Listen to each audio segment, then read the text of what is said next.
तकबीर तवा सभई जो अमुन खपे ही सिंध चवे थी ही सिंध चवे थी ही कौम चवे थी ही धरती घुरे थी हर कौम चवे थी।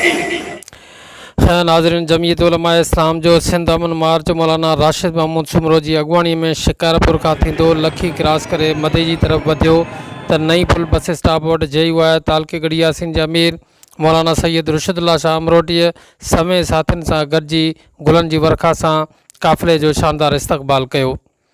अव्हांखे ॿुधाईंदा हलूं त JUI पारां मुख़्तलिफ़ चौकनि ते इस्तक़बालिया कैंपूं पिणु क़ाइमु कयूं वयूं हुयूं ऐं कैंपुनि ते समें माण्हू गुलनि जूं पतियूं खणी सिंध अमन मार्च काफ़िले जे इस्तक़बाल लाइ बीठल हुया। काफ़िलो नई पुल दड़ो मिर्ज़ापुर अमरोड शरीफ़ गाए जा बस स्टॉप खां थींदो मदे जी पहुतो, जिते JUI अॻुवाण मौलाना निसार अहमद पंवर जी अॻुवाणी में समें वर्करनि गॾिजी गुलनि जी वर्खा करे काफ़िले जो इस्तक़बाल कयो। 5 बजे धारे ही काफ़िलो मदे जे खां लाड़काने तरफ़ रवानो थी वियो। सिंध अमन मार्च जो मतलब सिंध अमन मार्च जो मतलब अमन वतन में आम थिए, अमन वतन में आम थिए। जेका महांगाई थी आ, जेका महांगाई थी आहे उन जो बे क़तलाम थिए, उन जो भी क़तलाम थिए। सिंध अमन मार्च जो मतलब सिंध अमन ओ हक जा आलिम दरस सां गॾु अॼु अमन वतन लाइ चाहिनि था, हक जा आलिम दरस सां गॾु अॼु अमन वतन लाइ चाहिनि था।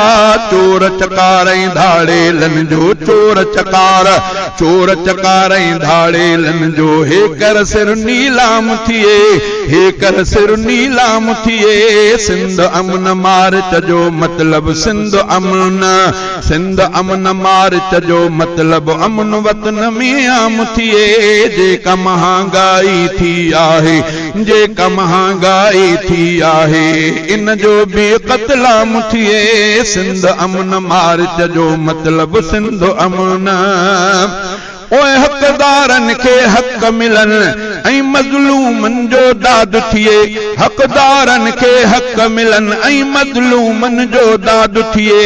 ॻोठ शहर या वाहण वस्ती ॻोठ शहर